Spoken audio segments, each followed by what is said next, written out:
सबरी माता बड़ी महाभागवत, इनके प्रसंग को भक्तमाल जी में वर्णन किया कि ये जब ब्याह के योग्य हुई तो चूंकि सबर जाति से प्रकट हुई इसलिए इनको संबोधन में शबरी कहा गया। इनका ब्याह जब तय हुआ, ब्याह के उत्सव की तिथि आई तो सैकड़ों हजारों की संख्या में वन्य पशु लाए गए थे वध करने के लिए, क्योंकि स्वागत वन में रहने वाले इन लोग मांस का ही, खरगोश, हिरन, कुछ बड़े बड़े पक्षी आदि ऐसे सब बंधे हुए थे।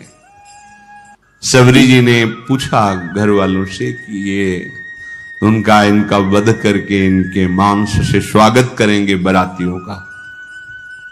बहुत रोना आया सबरी जी को। मेरे ब्याह के कारण हजारों पशुओं की, पक्षियों की हत्या होगी, मतलब मैं इसका कारण बनूंगी। शाम हुई, जब रात्रि हुई तो उन सब पशुओं को मुक्त कर दिया दुलार कर, जाओ, जीवन में मैं कभी ब्याह ही नहीं करूंगी। अगर मेरे ब्याह के समय इतने पशुओं की हत्या होगी, पक्षियों की, मैं जीवन में कभी ब्याह नहीं करूंगी। सब पशु पक्षियों को छोड़ दिया। जे ही उन पशु पक्षियों के बंधन काट रही थी वो रस्सियां, वो ऐसी कृपा दृष्टि से देख रहे थे मानो वो कह रहे थे तुम मेरा बंधन काट दिया तो जाओ, मैं तुम्हारा बंधन मुक्त करने के लिए भगवान से प्रार्थना करता हूं कि अब तुम्हें कोई कर्म बंधन, जन्म मृत्यु का बंधन न प्राप्त हो। तुमने हमारी रक्षा की, भगवान तुम्हारी सदा रक्षा करें, तुम्हारे कर्म बंधन कट जाएं क्योंकि हमारे बंधन काट दिए। सबरी जी के हृदय में पशु पक्षियों को छोड़ने के बाद एक वैराग्य हुआ कि अगर मैं घर में रहूंगी तो फिर ब्याह की व्यवस्था यही सब करेंगे, भाग चलूं। रात्रि में ही भाग पड़े।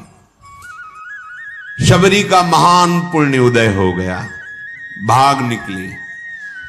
बड़ा भाग्यशाली वही है जो संसार से भाग पड़े भगवान की तरफ।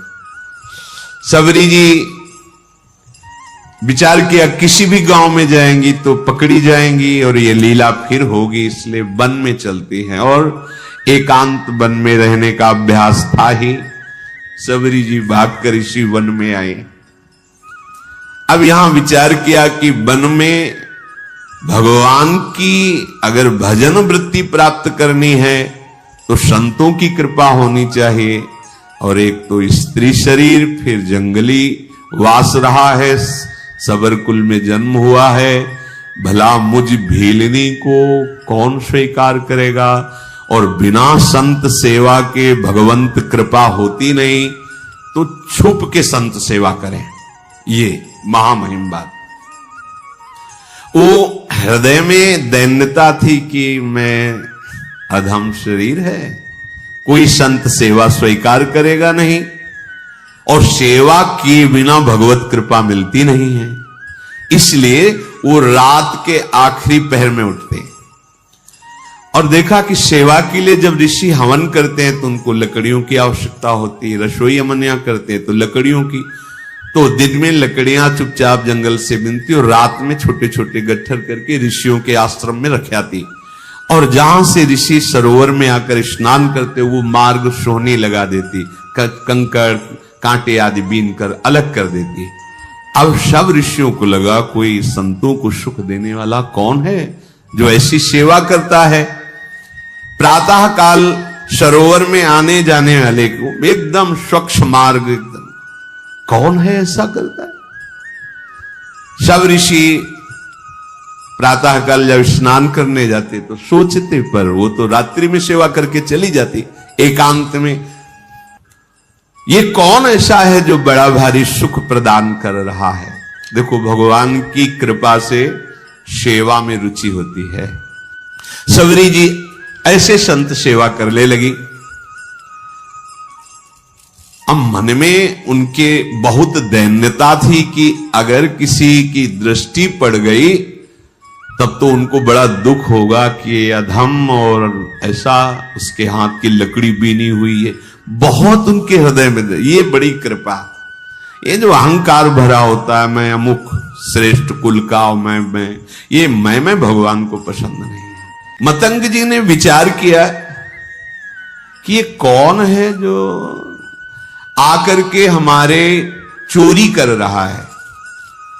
चोरी का तात्पर्य होता है भजन चुराना। ये आप साधारण न समझे जैसे संत सेवा आप 2 फूल भी ऐसे डाले ना, ये फ्री नहीं, इसका हिसाब होता है। आप ऐसे किए ना, इसका भी हिसाब है, बहुत हिसाब है।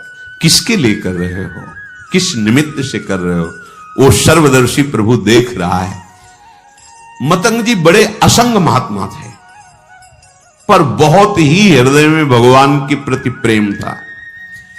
अन्य महात्मा जन भी विराजमान थे, पर तप, व्रति, नियम, संयम, मतंग जी के हृदय में भगवत प्रेम का विशेष प्रभाव था। मतंग ऋषि जी के मन में एक दिन बहुत दृढ़ निश्चय हुआ, ये कौन चोर है जो सेवा करके भी छुप जाता है और हम सब ऋषियों का भजन आनंद। क्योंकि कोई भी सेवा करता है वो तुम्हारे भजन को लेता है, फ्री नहीं है, बात समझना।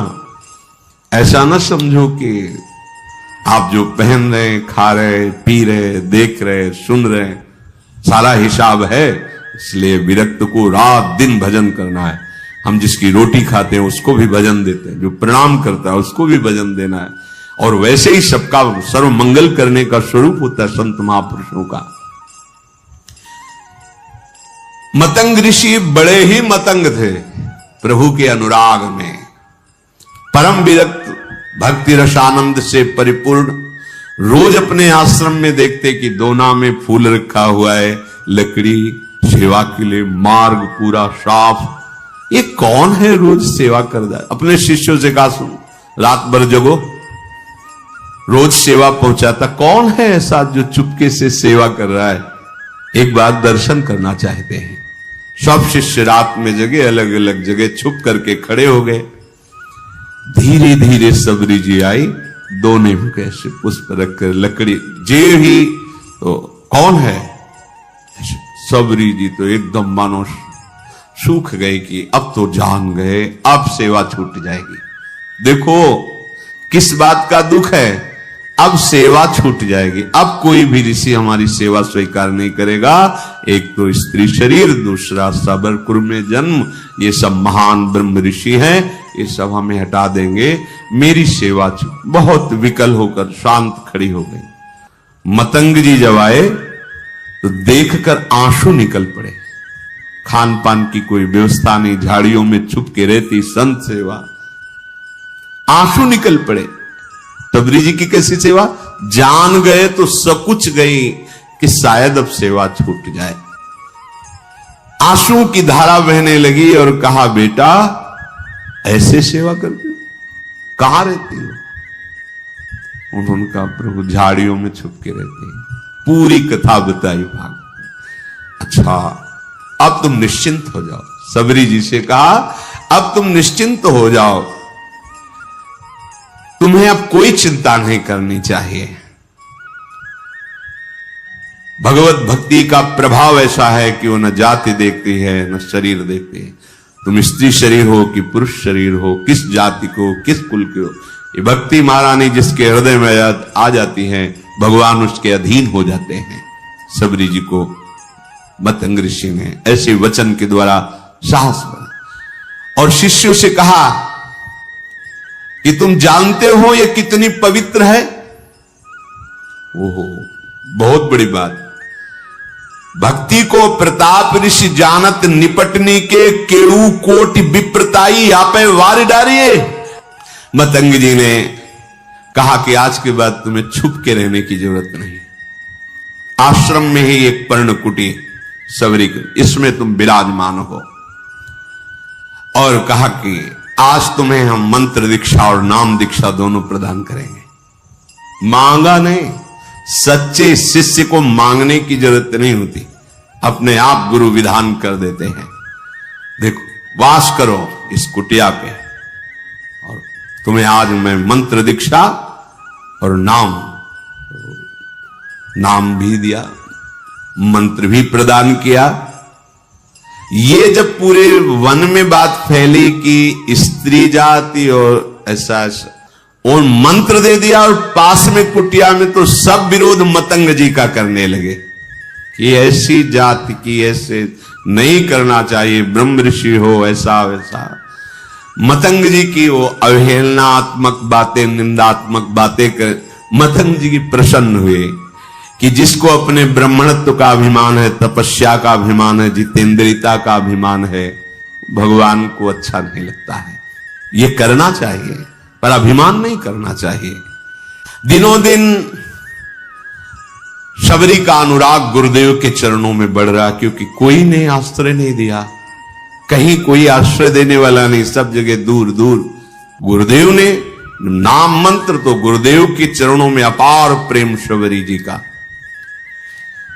एक दिन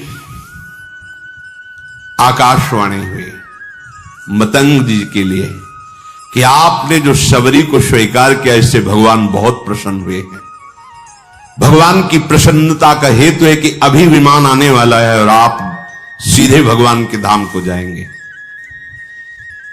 उसी समय विमान उतरा, मतंग ऋषि भगवान के धाम जाने को उत्सुक है, भगवान का साक्षात्कार होगा, भगवान के समीप रहने को मिलेगा। शबरी जी रो पड़ी, गुरुदेव आपकी सिवा तो इस वन में कोई मुझे नहीं चाहता, अगर आप चले गए तो भगवान हमारे तो प्राण ही चले गए। तो जो गुरुदेव ने बात कही बहुत जोर, गुरुदेव ने कहा आज तक मैंने तपस्या और मंत्र जाप, संयम नियम साधना, उन सब के प्रभाव से भगवान के धाम की प्राप्ति का अवसर है, लेकिन वो स्वयं धामी चलकर तुम्हारे यहां आएगा और तुम्हें दर्शन देगा। तुम चिंता मत करो बेटा, हम तो जा रहे हैं चलकर भगवान के धाम, लेकिन स्वयं धामी आएगा और यहां तुम्हें दर्शन देगा, निश्चिंत होकर के रहो। गुरुजी विमान पर बैठकर परम धाम गए, पर गुरु का वियोग असहनीय। कोई बड़े भाग्यशाली होते हैं जिनको संत या गुरुदेव से प्रेम होता है। कौन प्रेम करता है? कोई गुरु प्रेमी बिरला ही कोई होता है, बिरला है। ऐसा गुरुदेव का वियोग कि अब जिया नहीं जा रहा। पर शबरी प्राण इसलिए नहीं त्याग रही कि गुरुदेव ने कहा है भगवान स्वयं आएंगे और दर्शन देंगे, बस इस आशा से जीवन रख रहे हैं। अब इतनी शिथिलता थी कि जो नित्य सेवा वो छोड़ नहीं सकते थे। वियोग में शिथिलता के कारण जब ऋषि स्नान करने जा रहे थे, उसी समय वो सोहनी लगा रही थी। तो जो ऋषि स्नान करने जा रहे थे, कोई सोहनी से छिटक कर कंकड़ उनके चरणों में छू गया होगा, बहुत डांट। वैसे ही गुरु वियोग से दुखी थी। और ये बहुत बड़ा अपराध है, ये लोग जानते रहे जो अहंकार में होते हैं, मैं तपस्वी हूं, मैं इस कुल का हूं, मैं उस कुल का। अरे सब मायाकृत है। सच्चिदानंद प्रभु की भक्ति जो कर रहा है उसकी चरण रज लो, चरणामृत लो। भगवान के अनुरागी जनों के प्रति ऐसा अनुराग, ऐसी भक्ति, ये बहुत धोखा हो जाता है, बहुत धोखा हो जाता है। ये ऐसा भारी अपराध है कि सिर्फ भक्त से ही क्षमा हो सकता है, भगवान भी क्षमा नहीं कर सकते। अब वो पुनः स्नान करने जे भी गए तो उसमें कीड़े पड़ गए सरोवर के जल में। शबरी जी को इतना धिक्कारा, तुझे दिखाई नहीं दे रहा, मैं आ रहा हूं, मुझे तेरे झाड़ू से कंकड़ छू गया। शबरी जी तो भाग पड़ी, एकांत में जाकर रोने लगी। वैसे ही गुरु वियोग से दुखी थी, इसीलिए विलंब हो गया था, नहीं तो रात में ही वो सोहनी लगाती थी। शबरी जी के हृदय को भारी दुख कि जो हमें वचनों के द्वारा समझाते थे, जो हमें चरणों का आश्रय, वो तो अंतर ध्यान है। अब यही है, ये महात्माओं को दुख पहुंचा, क्या करूं, गुरु ने आज्ञा की, नहीं तो अभी शरीर को छोड़ देती। ओ ये दुख भारी अपराध हो गया। उनको क्या कहा, अभागी, और रुधिरवत रक्तवत हो गया जल, और कीड़े, दुर्गंध आने लगी जल से तत्काल। तो उन्होंने मन में सोचा कि शबरी के कंकण स्पर्श का प्रभाव देखो कितना, तो उसका प्रभाव कि जल भी अपवित्र होगा। जब बुद्धि उल्टी होती ना तो उल्टा ही चिंतन होता है। हृदय में शबरी जी गुरुदेव प्रदत्त नाम का मंत्र का जप कर रहे हैं। रोज तड़के उठकर मार्ग बुहारना और रोज पुष्प की पंखुड़ियां ऐसे पावड़े बिछाना, सुंदर निर्मल जल भर के रखना और सुंदर फल रखना। कि गुरुदेव ने कहा भगवान आएंगे, पक्का भगवान आएंगे। रात दिन गुरुदेव प्रदत्त नाम मंत्र का चिंतन, गुरुदेव ने कहा है भगवान आएंगे, इसका दृढ़ विश्वास। अब क्या भगवान के स्वागत में तो जंगल में यही है फल। तो सुंदर सुंदर बेर के जो वृक्ष थे उनसे ऐसे बेर लेती, पहले चखती, चखने के बाद वहां मीठे है तो उस बेर तो झूठे तो हो ही गए ना। चखने के बाद हाथ थोड़ी प्रक्षालन, जंगल है ये थोड़ी क्या कहा कि हाथ में कमंडल धोना। ऐसा नहीं कि खा खा के बेर रखती थी, उस वृक्ष के मीठे है कि मेरे प्रभु को खट्टे न लगे तो ऐसे देखा, हाँ मीठे, फेंक दिए और नए फल लेकर के उनको ऐसे रखते। इसीलिए कहा गया है कि झूठे बेर। वैसे भी शास्त्रीय पद्धति में सबसे पहले भगवान को भोग लगा और प्रेम पद्धति में सबसे पहले अपने को पाना है। आप पहले पा लिए तो भोग लगाने लायक नहीं, लेकिन ये प्रेम है, उल्टा मार्ग है यहां। ये ज्ञान हमें नहीं था। ऐसा हो ही नहीं सकता कि प्रभु के लिए थाल सजा रहे पहले उससे ले, ऐसा कैसे? कोई पूछता तो उत्तर नहीं। ये तो इसी प्रेम नगरी का एक है, जिसके भी हृदय में जहां भी प्रेम, ये प्रेम का प्रभाव और स्वभाव है। मानसी गंगा में दंडोती परिक्रमा जब गुरुदेव के साथ लग रही थी गिरिराज महाराज की, तो मानसी गंगा में तो वहां एक सहतूत बेच रहा था, सहतूत नहीं से, तो श्री जी को भोग लगाने के लिए प्रक्षालन किया, बीन बीन के सही रखे। महाराज जी ने कहा थोड़े लो और पाओ, बताओ कैसे? हमको महाराज जी पहले श्री जी को भोग। बोले हमारे यहां पहले श्री जी नहीं, पहले तुम पाके बताओ कैसे, खट्टे अधिक खट्टे तो नहीं? वो देख लो महाराज। बोले जब हम कह रहे थे तुम पावला, हिम्मत नहीं पड़ रही थी कि श्री जी के पवा के बिना के पाया। कहा मीठे। बोले जाओ हाथ धो, आचमन करो, अब भोग लगाओ। उस दिन से समझ में आया कि हमारी लाडली जी को पहले हम चखेंगे फिर भोग लगाएंगे कि वो ठीक है कि नहीं है। तो शबरी जी भी ऐसे, ये बेर पेड़ का कहीं खट्टा तो नहीं है, बाकट तो नहीं है, तो उससे पहले चखती और फिर वो बेर दोने में लेके फिर प्रभु के रोज बस पावड़े बिछाए, फल रखे और बैठ गई। सुबह से शाम प्रभु आएंगे। गुरुदेव ने कहा प्रभु बहुत दिन बीत गए पर अश्रद्धा नहीं हुई गुरु वाक्य पे। नहीं, गुरुदेव ने कहा प्रभु आएंगे। मार्ग में जाए रहे लोचन बिछाए को, नेत्र लगाए। गुरुदेव ने कहा है भगवान ऐसे ही बहुत दिन बीते मग जोहत, तो आ गए औचक सो मिटे सब सो गए।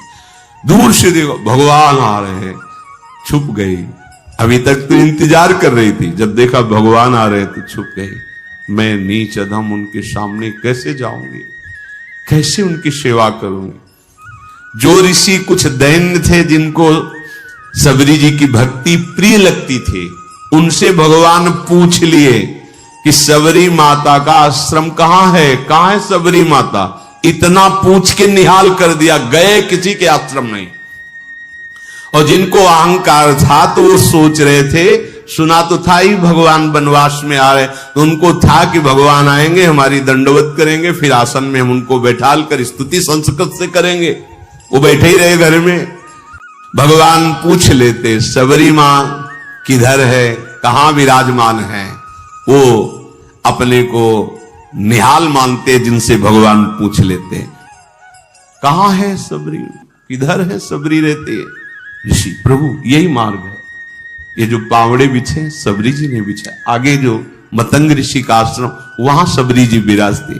तो भगवान कहते जैसे सबरी जी के लिए एक पल समय करोड़ों कल्प के समान व्यतीत हो रहा है, ऐसे राम जी के लिए किधर है, मैं अपने कब भर नेत्र सबरी जी के दर्शन करूं। उधर सबरी जी जो सो वही भगवान सो।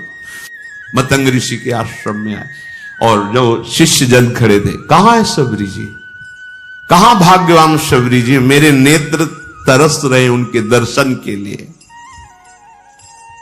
सबरी जी ने जब ये वचन सुने तो जो हृदय में संकोच था दूर हुआ। आके साष्टांग दंडवत सबरी जी ने की, प्रणाम कर रहे, दौड़ पड़े। रघुनाथ जी ने जैसे माता को हृदय से लगाया जाता है, ऐसे सबरी मां को अपने नेत्रों से, अश्रु से सबरी को, हमारे भगवान का स्वभाव जो जान गया, भगवान शिव कहते हैं उमा राम स्वभाव जेहि जाना, ताय भजन तज भावना। करुणा समुद्र है ये, आप खुद भजन करोगे तब आपको पता चले। आपका हृदय जब थोड़ा सा भी प्रभु से अपनापन करेगा तो आप खुद समझ पाओगे प्रभु के सिवा कोई ऐसा प्यार करने वाला त्रिभुवन में नहीं है। भगवान ने सबरी जी का हाथ पकड़कर अपने समीप बैठा ला। ये प्यार, वो ऋषि कंकड़ छू गया तो कितना कड़ुआ बोल रहे, ए नीच जात, ये ऐसा। भगवान हृदय से लगाकर अश्रुओं से अभिषिक्त करके अपने समीप सबरी जी को बैठा ला। सबरी जी को स्मरण आया कि जो प्रातः ही फल रखे थे प्रभु के लिए, दौड़ के गई, फल लाई। भगवान, वाह, मेरा वनवास का सारा कष्ट दूर हो गया तुम्हारे फल पाके, बड़ाई कर रहे। भगवान ने कभी 56 भोग की बड़ाई नहीं की, कहीं भी ऐसा नहीं। उस बेर को पा पाकर कह रहे कि आज हमारे वनवास का श्रम दूर हो गया। कितने सुंदर स्वादिष्ट अमृतमय फल भगवान बड़ाई कर रहे हैं सबरी के द्वारा दिए, इसीलिए प्रशंसा कर रहे हैं प्रभु सबरी जी की। अब जब ऋषियों ने सुना कि आश्रम आने की तो बात जाने दो, इस गली में भी प्रभु नहीं आए, तो सबको लगा अंदर कि हमें लगता है कोई हम लोगों में तपस्या में त्रुटि हो गई क्या, क्योंकि सब तपस्या का फल तो भगवान है और भगवान आए ही नहीं हमारे घरों में। तो हमें चल के लोचन लाभ तो ले लेना चाहिए, भगवान के चरणों में प्रणाम करना चाहिए। सब ऋषि जो थोड़ा सा अपने में ब्रह्मणत्व, तपस्या, जितेंद्रियता आदि आदि मानते थे, उनको आना पड़ा। वो प्रभु के समीप आए, अब भी बुद्धि काम नहीं कर रही। प्रमाण मिल चुका है कि सबरी जी कितनी पावन है। उनके मन में आता है कि बड़ी समस्या पैदा हो गई है, अगर वो सरोवर का जल भगवान अपने श्री चरणों से स्पर्श कर दे तो निर्मल हो जाएगा और हम लोगों के प्रयोग में आ जाएगा, क्योंकि सबरी की अपवित्रता के कारण वो दूषित हो गया था। वो लोग भगवान को प्रणाम किए और भगवान बैठे हुए तो निवेदन किया। वो सब ऋषि लोग अभिमान त्याग कर भगवान के पास आए और भगवान से कहा कि प्रभु, इस सरोवर का जल जो है नीच जनों के द्वारा छूने से कीड़े पड़ गए, अपवित्र हो गया, तो हम ब्रह्म ऋषियों की सेवा में नहीं, आप अपने श्री चरण। तो भगवान ने कहा, नहीं, हम तो आप ऋषियों के चरण सेवक हैं, आप देखो अपना चरणामृत डाल करके, क्योंकि आप तपस्वी जितेंद्री ब्रह्म ऋषि हैं, हम तो आपके सेवक हैं, आप डाल के देखो। उनको लगा कि एक बार भगवान कह रहे थे, डाले जाके तो और दुर्गंध पैदा हो गई। आए, बोले प्रभु ठीक तो हुआ नहीं। तो बोले हमारे चरण से तो ठीक होगा ही नहीं।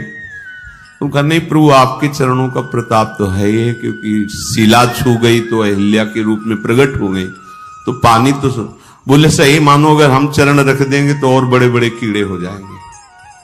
अगर उसे स्वच्छ करना चाहते हो तो तुम सबरी के चरणामृत उतारो, तो फिर डालो जाके। अब भगवान का आदेश, बड़े बड़े ब्रह्म ऋषि सब बोले, केवल एकमात्र सबरी जी के चरण स्पर्श किए हुए जल से ही वो पवित्र हो सकता है, दूसरा कोई उपाय नहीं, क्योंकि तुम सबसे भयानक अपराध बनाए, स्त्री जान करके, नीच कुल की जान करके उनको तुम धिक्कारा है, तुम उनको ऐसी भावना से ये अपराध तुम्हारे सारे तप को, सारे प्रभाव को नष्ट कर दिया। अगर तुम कहीं अपने जीवन को कृतकृत्य करना चाहते हो, सरोवर के जल और हृदय को स्वच्छ करना चाहते हो, तो सबरी जी का चरणामृत ही काम करेगा, दूसरा कुछ नहीं। अब भगवान की आज्ञा, ईश आज्ञा तो सबको शिरोधार्य है।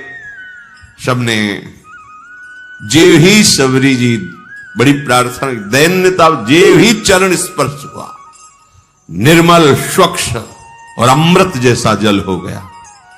तब भगवान ने सबरी जी की स्तुति की, जो नौधा भक्ति पीछे गाई गई थी, वो भगवान सबरी जी को नहीं सुना रहे, उन्हीं ऋषियों को बता रहे कि ये पूरी की पूरी भक्ति हमारी माता सबरी जी में विराजमान है। जाति पाति कुल धर्म बड़ाई धन वैभव कुटुंब गुण चतुरता, मैं इन सबसे नहीं रीझता। हे सबरी जी, आप में तो 9 भक्ति विराजमान है, जो गति योगियों के लिए भी दुर्लभ है, आज मेरे सामने ही तुम्हें वो दुर्लभ गति प्राप्त होगी। मेरे दर्शन का फल है जीव अपने ब्रह्म स्वरूप को प्राप्त हो जाता है। मम दर्शन फल परम अनुपा, जीव पाओ निज सहज स्वरूपा। फिर कहा कि सबरी जी आप यहां विराजमान, कहीं जानकी जी को यहां से जाते हुए ऊपर से कोई तुम्हें ऐसा कुछ खबर है क्या? सबरी जी ने कहा, प्रभु पास में एक पंपा नामक सरोवर है, वहीं सुग्रीव हैं, आप वहां जब जाएंगे तो उनसे मित्रता कीजिएगा, वो सब आपको सूचना दे देंगे। हे नाथ, आप कुछ देर रुको। और सबरी ने एकदम एकाग्रता की और उनके शरीर में योगाग्नि प्रकट हो गई। भगवान के सामने ही पांच भौतिक शरीर का लय करके भगवत धाम को गई।